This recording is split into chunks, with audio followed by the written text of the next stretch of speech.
Yes, let's get into this because there's some trickery afoot. I know people can't believe it. This out of the Hollywood Reporter by Pamela McClintock. By the way, Pamela McClintock is not the one up to any trickery, but we'll explain. Box office Little Mermaid to swim to $120 million Memorial Day opening. This is being presented in a good way. It is not good at all. Here's the explanation.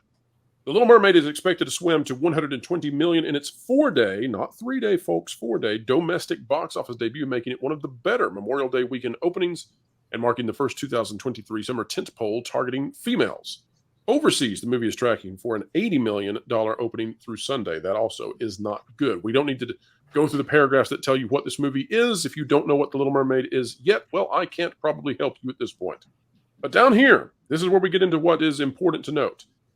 This paragraph, if indeed opening to $120 million, and I think that's a big if, Little Mermaid would mark the 5th biggest domestic start for Memorial Day weekend, a ranking currently occupied by Disney's live-action Aladdin, which opened to $116.8 million over the 4-day holiday. It goes on to talk about how this compares to those other films, such as Beauty and the Beast, Lion King, etc. Now, again, presented in a very positive way, as if this is very good. Now, of course, if we were to average this out, we would say that over the 3-day, perhaps it's 90 to 100 million, which is below even Ant-Man Quantumania. I don't want to be, I don't want to be too negative, but here's what's being confused across the media. Let's take a look at this out of the NATO Online. That's the National Association of Theater Owners. Now, they have stopped tracking movie ticket prices. Shocking, right? They've stopped doing that. But up until 2022, they were engaged in it. The reason they've stopped, well, this is my suspicion, but strong suspicion. If you look at the years prior, you see that there were incremental increases. From 2013 to 2014, movie ticket prices went up by 4 cents. Then about 20 cents in 2015. Then about 20 cents in 2016. Then about 30 cents in 2017. No big deal. Now look what's happened. So when Aladdin comes out, $9.16, right? No change from 2018. When Aladdin comes out, $9.16. Since the pandemic, prices have risen dramatically. In 2022, the last year they kept track, $10.53, although we suspect that is actually lower than is true.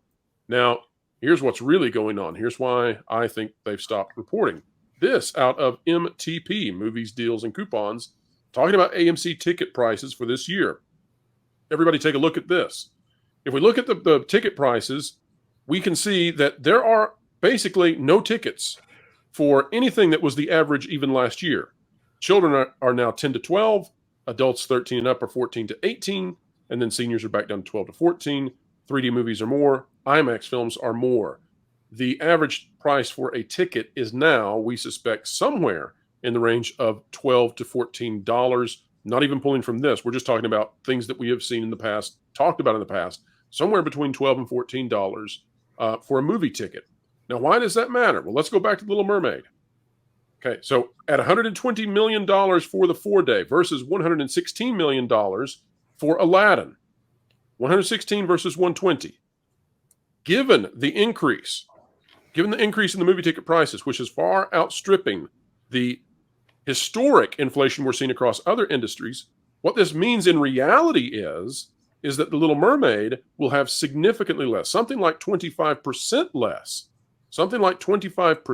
less audience going to see it versus Aladdin. However, that is completely being lost in the discussion of what's going on with movies with Disney, etc. And because of that, people don't know that the decline in the decline in the participation of society in Disney entertainment is quite significant if a quarter of your audience is leaving. And by the way, Aladdin is one of the worst performing live action remakes. Go look at Lion King, go look at Beauty and the Beast. They're up closer to 200 million. So when you look at those and then you look at the audience, this is huge. Panel, this is yet again a situation where we are watching the media spin up what is happening when in reality, Disney is struggling mightily. We're the ones out here reporting it. What do you all say? Well, yeah, they are trying very hard to spin this movie as a success. I mean, we went over on our live stream Monday we read through the Rotten Tomato scores, and even the ones that gave it a fresh, if you actually read the review, they basically were like, the movie sucks. Halle Bailey did a good job. Like like they just didn't have the courage to not give it a rotten score. They're hedging so they don't get accused of racism, basically, right? Yes, exactly. And this movie, I've said this, I've been on your channel before and talked about this. This movie easily should be $1 billion movie. And the reviews I'm seeing, and I'm even starting to see people now coming out of the theater saying their kids can't sit through this movie, like, because it's so long. Well, we've got a report from Lorena Creole, actually. She just went and saw the movie. Okay. And she has come back and said that the young lady who went with her, a child, family member went with her. 20s. What's that? Not a child, but a young person, but not a child. Oh, I thought you said the 2020s, and I thought I'm not connecting that. Okay, in their 20s. Someone in their 20s. Was not interested in the film, did not have interest leaving the film because of, I guess, just how dull it is. Yeah. Well, didn't Grace Randolph say that if you didn't like this movie, you had major problems? That's true.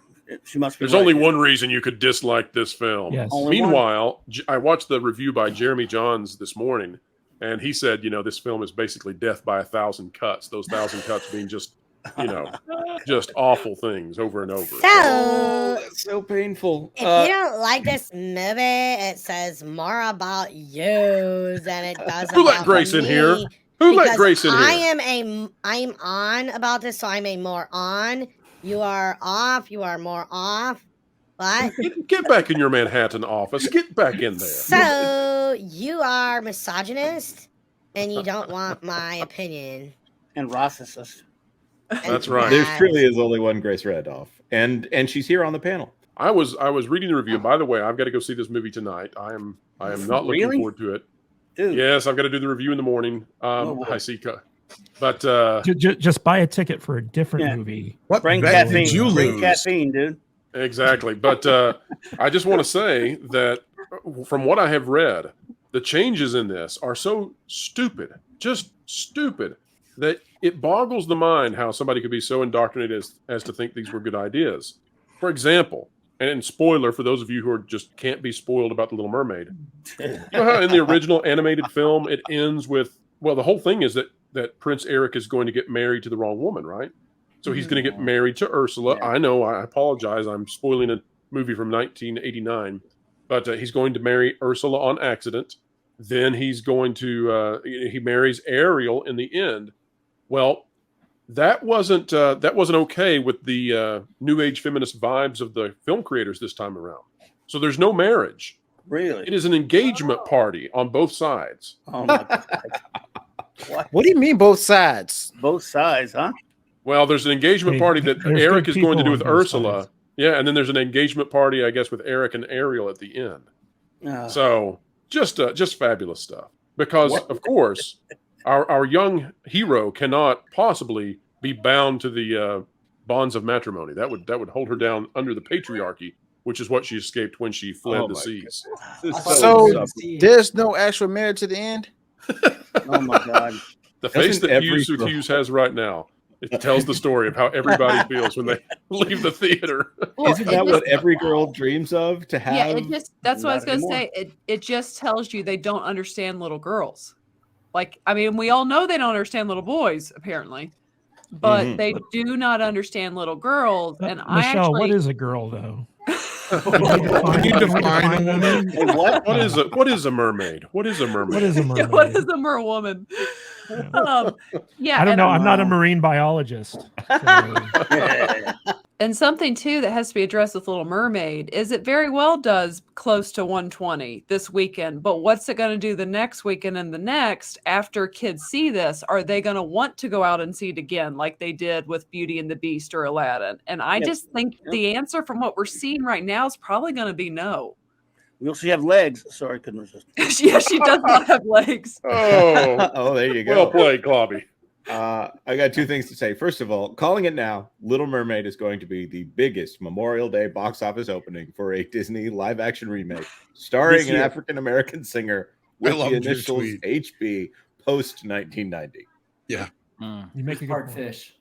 And also, I spent the $30 to get Super Mario Bros. On paid video on demand, and my kids have not stopped watching it. Well, So you know, I like do want- if Little Mermaid underperforms, the excuse is just going to be, oh, audiences are just racist. That's why it Racist. underperformed. It's coming. It's coming. Get ready for it. And we're ready for it because we've been saying that's what they'll do for months now.